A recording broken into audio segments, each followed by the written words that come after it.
अब इस वीडियो में मैं आपको बताऊंगा कि आपने कोई भी अपने कस्टमर ऐड करने हैं तो वो आप कैसे ऐड कर सकते हैं। वन बाय वन भी मेथड है और बल्क में भी, दोनों मेथड हैं। आपको जो भी इजी लगे आप यूज़ कर सकते हैं। सबसे पहले मैं आपको वन बाय वन बताता हूँ, उसके बाद बल्क अपलोड का तरीका मैं आपको बता दूंगा। ऐड में आप आएँ, कस्टमर के सेक्शन में आए, ठीक है। यहाँ पर आपको बाय डिफ़ॉल्ट कस्टमर नज़र आ रहे हैं जो आपने ऑलरेडी ऐड किए होते हैं, लेकिन हमने न्यू कस्टमर ऐड करने हैं तो हम क्रिएट न्यू कस्टमर पे क्लिक कर देंगे।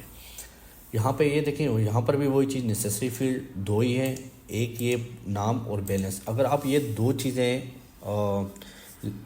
दो फील्ड को फिल करेंगे तो आपको बाकी फील्ड को फिल करने की ज़रूरत नहीं है, आपका कस्टमर ऐड हो जाएगा।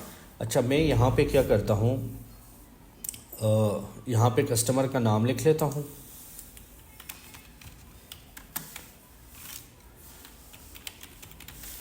अच्छा, यहाँ पे मैं उसका बैलेंस लिख लेता हूँ ना, जो भी बैलेंस है।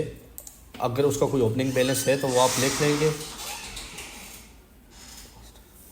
जो भी उसका ओपनिंग बैलेंस है वो आप लिख लेंगे, नहीं तो आप एम्प्टी छोड़ देंगे, ठीक है। अच्छा, मैं फॉर एग्ज़ाम्पल यहाँ पे मैं लिख लेता हूँ इसने 1000 रुपये देने हैं। अच्छा, आप कस्टमर का एड्रेस लिख सकते हैं, मोबाइल नंबर लिख सकते हैं। यहाँ से आप अपना एरिया ऐड कर सकते हैं। एरिया का ये फ़ायदा है कि कल को जब आप अपने कस्टमर की लिस्ट निकालना चाहें तो आप एरिया वाइज निकाल सकते हैं कि ये जो कस्टमर है, ये जो एरिया है इसके अंदर कितने कस्टमर हैं और इस एरिया में टोटल मेरा कितना क्रेडिट है। अगर देखें यहाँ पे वो एरिया शो हो रहे हैं जो आपने ऐड किए हुए हैं। अगर आपने ऐड नहीं किया हुआ तो यहाँ पर ही ऐड सेल एरिया पे क्लिक करके आप नया एरिया ऐड कर सकते हैं। पर्सन नेम कि ये जो जदून ट्रेडर है, हो सकता है ये शॉप का नाम हो, तो आप वहाँ वो जो पर्सन है उसका नाम भी आप यहाँ पे लिख सकते हैं। इसके अलावा देखें, नाम से ज़रा CNIC, NTN number, street number, ये आप उनके नंबर्स वगैरह जो CNIC वगैरह वो भी आप लिख सकते हैं। इसके अलावा आप इसके साथ कोई ऑर्डर बुक अटैच करना चाहें, डिस्ट्रीब्यूशन और मेडिकल डिस्ट्रीब्यूशन और होलसेल में ज़्यादातर ये चीज़ें ज़रूरत पड़ती हैं, तो वो भी आप ऐड कर सकते हैं। अगर आपको यहाँ पर ऐड करने से पहले अपने ऑर्डर बुकर जितने भी आपके पास हैं उनको आपको ऐड करना पड़ेगा। कस्टमर टाइप के ये आपके कौन सी कैटेगरी में ये कस्टमर आते हैं। अच्छा, इसका फ़ायदा ये होगा कि कल को जब आप बिल बनाएंगे तो जिस कैटेगरी में इसको मार्क किया होगा उनको आइटम के वही रेट लगेंगे जो आपने आइटम ऐड करते वक्त होलसेल कैटेगरी में जो रेट डाले होंगे।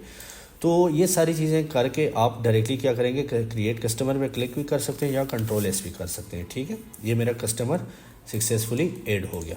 अब अगर इस कस्टमर को मैंने एडिट करना है तो उसके लिए मैं क्या करूँगा, गो बैक जाऊँगा और मैं ये देखें, ये जदून ट्रेडर आया हुआ है ना यहाँ पर ही, तो मैं यहाँ इसके आगे देखें डिलीट का बटन भी है एक्शन सेक्शन में ना, ये डिलीट का बटन भी है और साथ एडिट का भी है। मैं यहाँ से एडिट कर सकता हूँ। अगर कस्टमर काफ़ी सारे हैं तो मैंने किसी एक को एडिट करने हैं तो मैं यहाँ पर ऊपर भी सर्च कर सकता हूँ, नहीं तो ये देखें यहाँ ऊपर टॉप पे हमने एडिट कस्टमर का अलग से भी ऑप्शन बनाया हुआ है। मैं यहाँ पे क्लिक कर देता हूँ और नाम से मैं कस्टमर को सर्च कर देता हूँ। किया तो ये देखें सारी उसकी डिटेल आ गई। फॉर एग्जाम्पल मैं CNIC डालना भूल गया था, 1 2 3 करके अपडेट पे क्लिक कर दिया, ठीक है। अब अगर मैं जदून ट्रेडर को दोबारा सर्च करता हूँ तो ये देखें उसका CNIC 1 2 3 हो गया।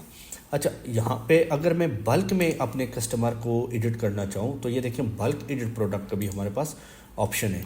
तो यहाँ पे मैं फॉर एग्ज़ाम्पल इनका मोबाइल नंबर डालना चाह रहा हूँ, इसका 1 2 3 डालना चाह रहा हूँ, 1 2 3 4 डालना चाह रहा हूँ, 1 1 2 2 डालना चाह रहा हूँ।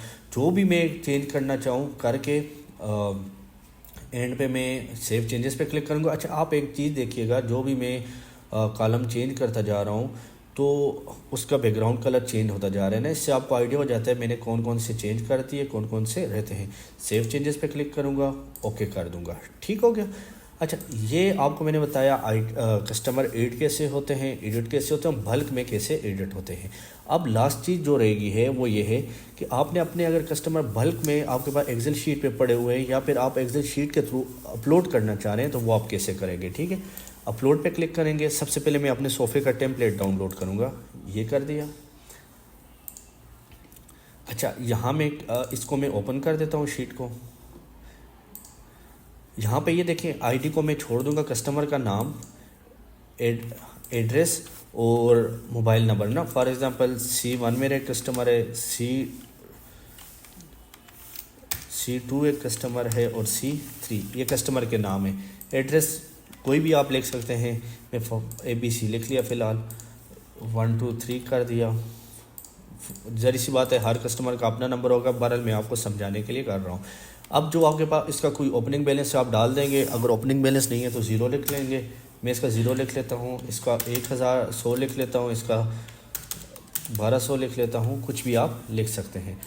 यहाँ पे पर्सन नेम में आप लिख सकते हैं कि इस वही बात हो सकती है, ये शॉप का नाम आपने लिखा हो तो यहाँ पे पर्सन का नाम लिख सकते हैं, CNIC, NTN नंबर, ये सारी चीज़ें आप लिख सकते हैं। यहाँ से आगे आप बिल्कुल छोड़ दीजिएगा, ठीक है। वो सॉफ्टवेयर की अपनी सेटिंग है। इसको मैं Ctrl+S करके सेव करता हूँ इस शीट को। अब मैं जाता हूँ सॉफ्टवेयर में, यहाँ से मैं इसको अपलोड कर दूँगा। ये देख ले मेरे कस्टमर सक्सेसफुली अपलोड हो गए, ये आपको नज़र आ रहे होंगे, ठीक है। तो अगर आपने C1 ये देखें, ये आ गया, C3 ये मेरे सारे कस्टमर ऐड हो गए 1 बाय 1। तो ये मैं आपको यही बता रहा था इस वीडियो में कि आपने अगर 1 बाय 1 कस्टमर ऐड करना है, कैसे करना है, बल्क में करना है, बल्क में एडिट करना है, जैसे भी करना है, हर एक चीज़ आपको सॉफ्टवेयर में मिलेगी।